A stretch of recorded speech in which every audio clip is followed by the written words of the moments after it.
আমাদের আম জনতার কাছে আমাদের বার্তা, আজকে আমরা ভারতীয় জনতা পার্টির তরফ থেকে প্রচারে এসেছিলাম।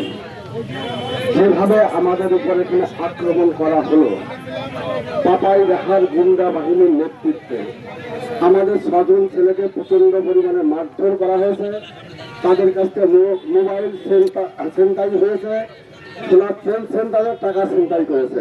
এখানে বিলে বলে একটা রংবাজ আছে, বিলে বলে একটা রংবাজ আছে, বিলে বিলে তো হিসাব হবে। আমি আজকে বলে দিলাম